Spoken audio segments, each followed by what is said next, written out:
Hello everyone, welcome to my channel. Please subscribe and keep watching more details. The Curse of Oak Island, a brand new dig at the Money Pit, yields almost instant results.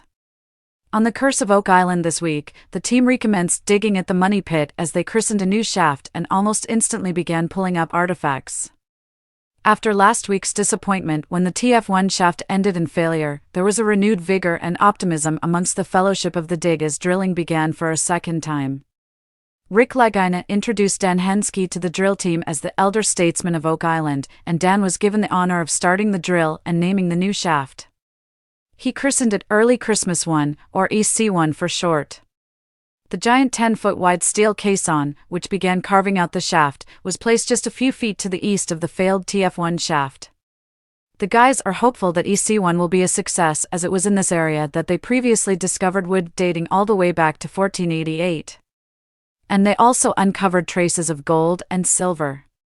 However, the team had two very specific goals with this hole. Firstly, they were aiming for what is believed to be a collapsed tunnel that may contain the scattered remains of treasure.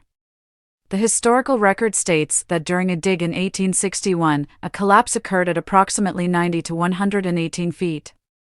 This caused a chamber to shatter, spreading the gold and silver across a wider area. Secondly, the guys also suspect that at a slightly deeper depth, they'll come across the chapel vault, named after William Chappell's dig of the 1930s. The vault is thought to contain an unknown amount of riches.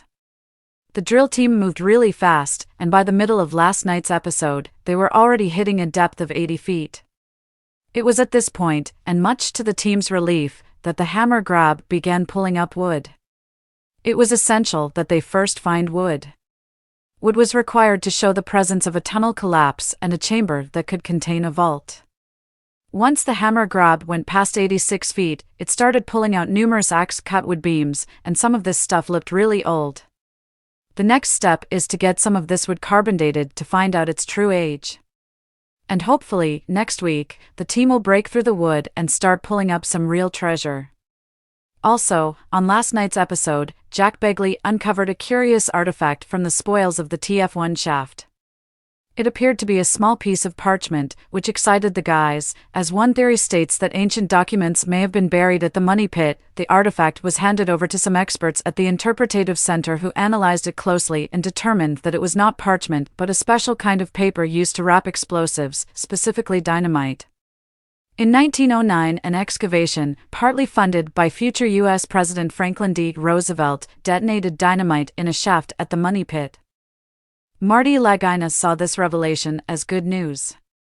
He suggested this could explain why they had found fragments of gold and silver. He reasoned that if dynamite were detonated near a deposit of treasure, it would blow off small pieces. Therefore, they must be near the main deposit.